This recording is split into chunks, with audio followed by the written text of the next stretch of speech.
ini saya akan menceritakan alur film yang berjudul Das Boot, dirilis pada tahun 1981. Film asal Jerman ini sangat menarik karena tidak banyak film yang diangkat dari sudut pandang dari pasukan Jerman. Film ini berlatar Perang Dunia Kedua, tepatnya di tahun 1942. Menceritakan perjalanan kapal selam Jerman dalam menjalankan misi untuk menghancurkan kapal-kapal milik armada Inggris di Samudra Atlantik. Namun misi mereka tidak akan mudah karena Inggris telah mengerahkan kapal perang penghancur untuk melawan kapal selam Jerman. Tanpa berlama-lama, langsung saja kita ke alur filmnya. Film berawal dengan para kru kapal yang sedang mabuk di pinggir jalan dan mengganggu perjalanan Kapten Hendrik dan seorang letnan menuju pesta di Prancis. Mereka sedang merayakan keberhasilan Kapten Thompson yang meraih penghargaan dari markas pusat.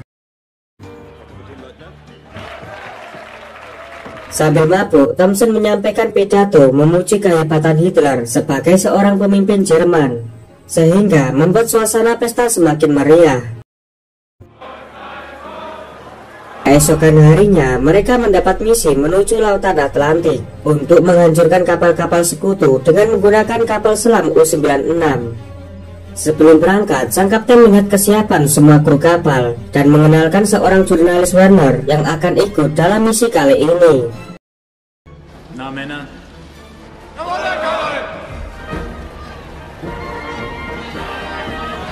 Dengan iringan semua prajurit termasuk Kapten Thompson, kapal selam U-96 berlayar meninggalkan pelabuhan La Rochelle. Dalam perjalanan, Werner langsung berkeliling ke seluruh ruangan kapal untuk mendokumentasikan semua yang ada di sana. Namun tiba-tiba Kapten Hendrik menyalakan alarm yang menandakan kapal akan segera menyelam.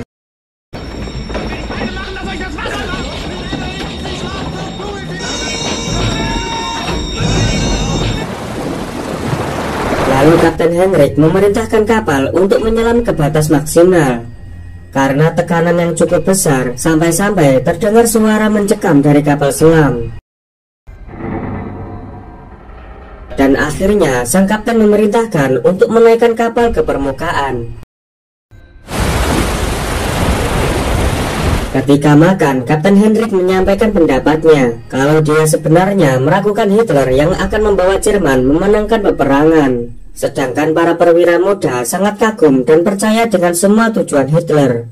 Mendengar itu membuat para letnan dan Werner menyadari jika ideologi mereka sangat berbeda.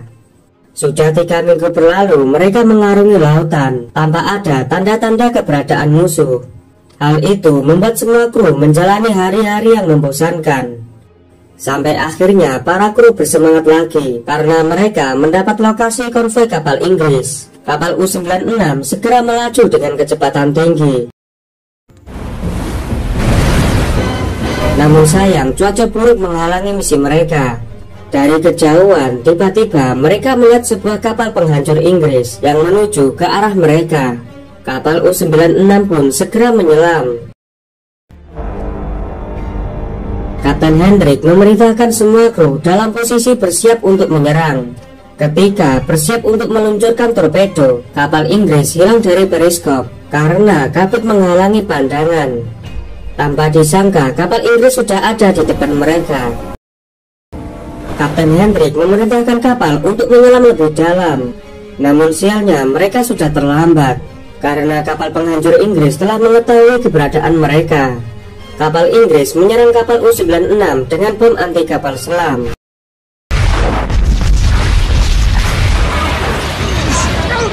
Beruntungnya mereka masih selamat dari serangan pertama. Tak lama kapal Inggris kembali menyerang.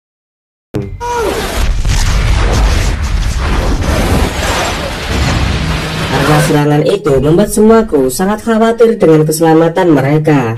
Kapten Hendrik memerintahkan kapal untuk menyelam lebih dalam. Namun kapal Inggris tidak membiarkan mereka lepas begitu saja. Bom ketiga pun kembali meledak, yang membuat bagian kapal U-96 mengalami kerusakan yang cukup parah.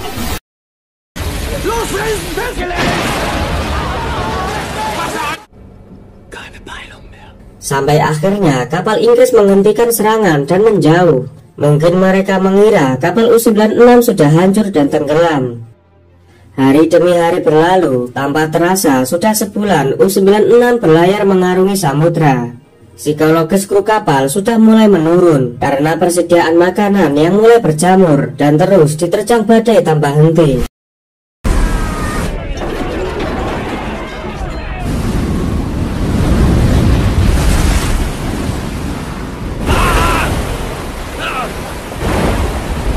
Sampai di suatu hari, dia melihat kapal selam Jerman dari kejauhan. Ternyata itu adalah kapal yang dikomandoi Kapten Thompson. Kapten Hendrik dan semua kru sangat senang dengan pertemuan ini. Mereka pun saling memberikan sinyal satu sama lain. Karena arus yang begitu deras membuat mereka hampir bertabrakan. Kapten Hendrik sangat kesal dengan navigasi dan transmisi yang diberikan oleh markas pusat. Singkat cerita, malam pun tiba. Dari kejauhan, Kapten Hendrik melihat konvoi kapal Inggris sedang melintas tanpa ada pengawalan. Sebuah kesempatan untuk menyerang konvoi kapal Inggris. Kapten Hendrik segera memerintahkan kru untuk menyiapkan beberapa torpedo. Ketika target sudah terkunci, 3 buah torpedo langsung diluncurkan. Saat akan meluncurkan torpedo keempat, tak disangka sebuah kapal penghancur Inggris datang. Melihat itu, Kapten Hendrik bergegas membawa kapal U-96 menyelam ke dalam lautan, sambil berharap torpedo mereka tepat mengenai kapal-kapal milik Inggris.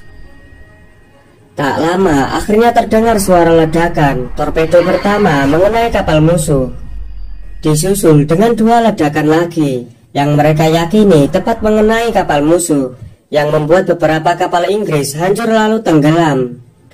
Kapal penghancur Inggris tentu saja tidak melepaskan U-96 begitu saja. Mereka berusaha membalas serangan.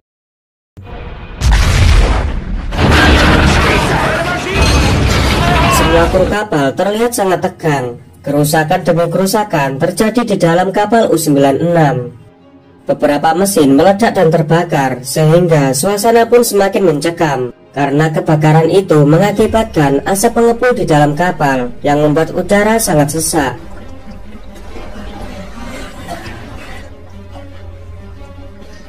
Kapten Hendrik memerintahkan kapal untuk menyelam lebih dalam supaya kapal mereka terhindar dari serangan kapal Inggris.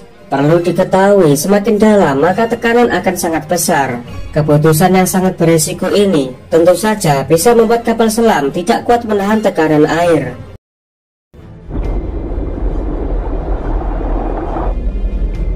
Benar saja, semakin dalam menyelam, kapal U-96 seakan tidak kuat menahan tekanan air. Baut-baut terlepas dan terlempar sehingga melukai beberapa kru. Melihat itu, sang kapten menyuruh untuk menaikkan kapal.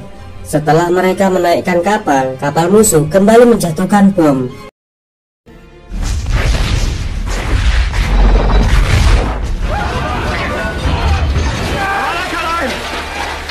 Serangan itu mengakibatkan kerusakan yang jauh lebih parah, sehingga air mulai masuk ke dalam kapal U-96.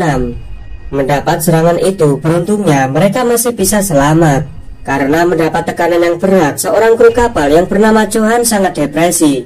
Kapten Hendrik menyuruh Johan agar kembali ke posisinya, namun dia hanya melongo dengan tatapan kosong. Saking kesalnya, Kapten Hendrik berniat menembak Johan. Kru lain yang melihat itu berhasil mencegahnya.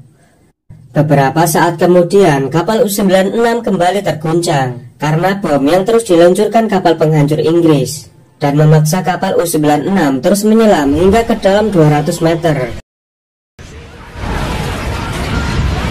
Semua kru sangat khawatir, begitu juga Werner. Dia pergi ke kamarnya sambil melihat sebuah foto hingga dia tertidur. Ketika Werner terbangun, dia melihat kru lain juga tertidur karena kelelahan. Tidak terasa, kapal sudah menyelam selama 6 jam. Setelah memastikan kapal penghancur Inggris tidak lagi memburu mereka, Kapten Hendrik memutuskan untuk naik ke permukaan. Begitu sampai di atas, ia melihat kobaran api yang berasal dari kapal tanker yang telah mereka tembak. Melihat kapal tanker belum tenggelam, Kapten Hendrik memutuskan untuk menembak satu rudal lagi.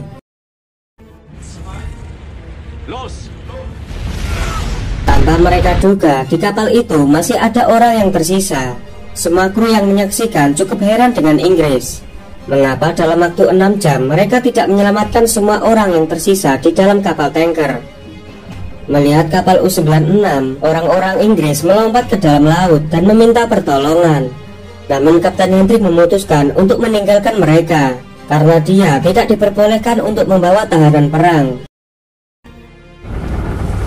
Kapal U-96 kembali menyelam. Lalu Johan mendatangi sang kapten untuk meminta maaf atas apa yang terjadi beberapa hari sebelumnya. Johan berjanji kejadian itu tidak akan terulang lagi. Dia meminta kapten untuk tidak melaporkan kelakuannya agar dia tidak harus menghadapi pengadilan militer. Kapal U-96 mendapat sinyal transmisi baru menuju pangkalan Angkatan Laut La Spezia di Italia. Tapi sebelumnya mereka harus berlabuh di Vigo, Spanyol untuk mengisi bahan bakar dan membawa persediaan makanan. Semua kru sangat marah dan kesal karena untuk sampai ke Spezia, Italia, mereka harus melewati Selat Gibraltar. Karena wilayah itu telah dikuasai musuh dan banyak kapal perang sekutu sering patroli di sana. Dan sama saja ini seperti misi bunuh diri. Namun bagi seorang prajurit, perintah tetaplah perintah yang harus mereka laksanakan apapun resikonya. Kapten Hendrik memerintahkan Werner dan kepala insinyur yang istrinya sedang sakit parah untuk turun di Spanyol. Sang kapten menulis permohonan bebas tugas mereka kepada markas pusat. Singkat cerita, akhirnya kapal U-96 telah sampai di Vigo, Spanyol. Kapten Hendrik dan kru kapal U-96 dianggap sebagai pahlawan. Mereka disambut dengan sangat hangat serta disediakan jamuan makanan. Tapi kapten sangat tidak nyaman dengan semua pertanyaan yang mereka lontarkan, tanpa mereka ketahui perjalanan berat yang telah kapten alami. Kemudian 2 orang utusan dari Jerman telah datang untuk memberikan dokumen dan telegram kepada Kapten Hendrik. Lalu sang kapten memanggil Werner dan kepala insinyur untuk memberitahu berita yang baru saja dia terima. Ternyata telegram itu berisi penolakan atas permintaan Kapten Hendrik. Setelah mengisi bahan bakar dan persediaan makanan, U-96 kembali melanjutkan misi mereka. Kapten Hendrik menjelaskan apa yang akan mereka hadapi di Selat Gibraltar. Pangkalan armada Inggris ada di sana. Tentu saja di wilayah itu banyak kapal-kapal sekutu sering melakukan patroli. Supaya keberadaan mereka tidak diketahui, mereka menyiapkan sebuah rencana. Kapal U-96 akan menyelam ke dalam laut dan membiarkan arus membawa mereka. Akhirnya mereka sudah berada di depan Selat Gibraltar. Beide Maschinen halbe Fahrt voraus. Es geht los. Kapten Hendrik dan navigator mengamati situasi di permukaan, dan benar saja kapal-kapal perang Inggris berjejer di sepanjang lautan. Kapten Hendrik berniat untuk menjalankan rencananya. Ruder hat Steuerbord, beide große, schnell Beeilung. Namun tiba-tiba Inggris mendeteksi keberadaan U-96.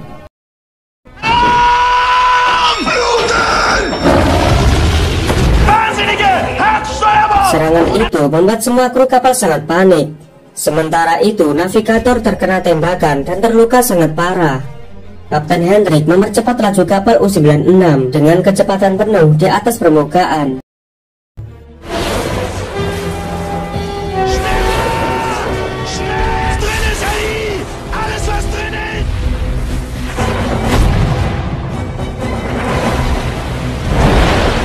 Karena kapal U-96 terus dihujani peluru dan bom oleh kapal perang Inggris, kapal U-96 kembali menyelam dengan segala kerusakan yang dia alami. Kapal menyelam tak terkendali, bahkan meluncur ke dalam hingga 280 meter. Dalam situasi ini, tidak ada yang bisa mereka lakukan selain hanya pasrah. Kapal baru berhenti ketika menghantam dasar Selat Gibraltar.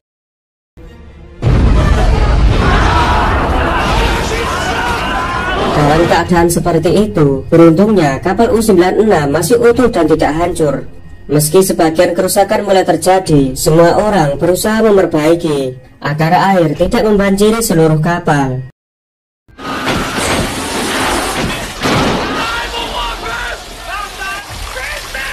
Sementara insinyur kepala sangat sibuk untuk mengecek dan memperbaiki kondisi kapal. Dia berusaha memperbaiki baterai agar kapal kembali dapat beroperasi. karena saat ini nasib semua kru kapal berada di pundaknya. Di tengah semua kekacauan dan kerusakan yang terjadi, Johan datang menemui Kapten Hendrik. Dia melaporkan bahwa semua kebocoran sudah teratasi dan air sudah berhenti masuk ke dalam kapal. Mendengar itu, Kapten Hendrik sangat bangga kepada Johan. Di tengah kepanikan, dia bisa melakukan tugasnya dengan sangat baik. Raus aus den nassen Klamotten. Kesenangan mereka berakhir saat cadangan oksigen terus menipis. Mau tidak mau, mereka harus segera naik ke permukaan. Insinyur kepala menjelaskan rencananya untuk membawa kapal U-96 kembali ke permukaan. Meskipun sangat sulit, namun usaha ini perlu dicoba, mengingat mereka tidak memiliki pilihan lain. Kapten Hendrik memerintahkan kru kapal yang tidak bertugas untuk beristirahat agar lebih menghemat oksigen. Mereka pun tidur dengan persediaan oksigen yang semakin menipis. Sang kapten pun menyalahkan diri sendiri dengan semua yang telah terjadi.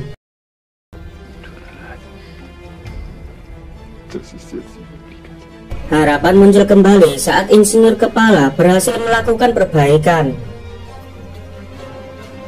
Kapten Hendrik mengumpulkan semua kru dan menjelaskan rencananya. Jika nanti mereka berhasil ke permukaan, dia akan membatalkan misi menuju Italia dan akan kembali ke pangkalan di La Rochelle, Prancis.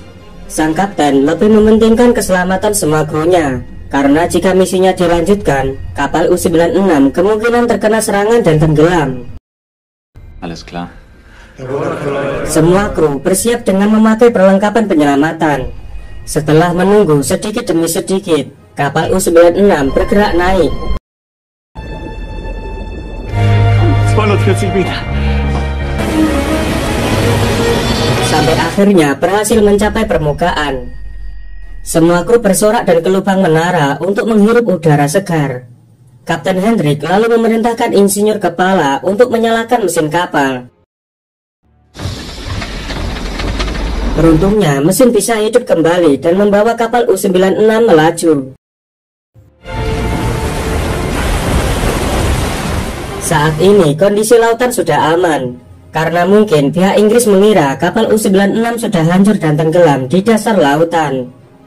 Setelah begitu banyak perjuangan yang mereka lalui, akhirnya kapal U-96 pun sampai di La Rochelle, Prancis. Tak disangka mereka disambut dengan penuh penghormatan bagaikan pahlawan.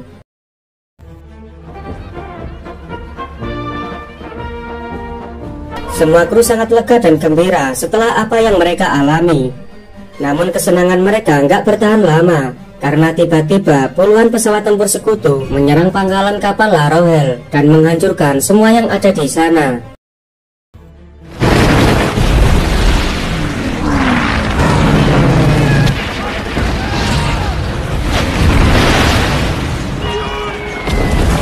Semua orang berusaha menyelamatkan diri, termasuk awak kapal U-96. Werner yang lolos dan berhasil selamat, namun ia harus menyaksikan satu persatu temannya tewas mengenaskan akibat serangan musuh.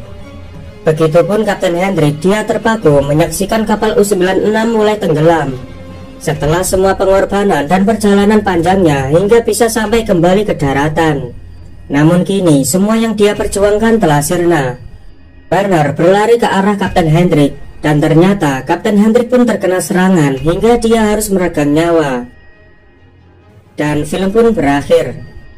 Yang membuat menarik film ini dibuat dari sudut pandang pasukan Jerman. Ternyata sebagian pasukan Jerman tidak sejalan dengan tujuan Hitler, dan memberikan gambaran kepada penonton bahwa apapun yang terjadi pada akhirnya perang selalu berakibat buruk bagi semua orang. Terima kasih lur udah nonton video ini tanpa di skip. Jika Anda suka, silakan tekan tombol like, subscribe, dan aktifkan loncengnya. Kalau sudah, saya ucapkan terima kasih. Sampai jumpa di video selanjutnya.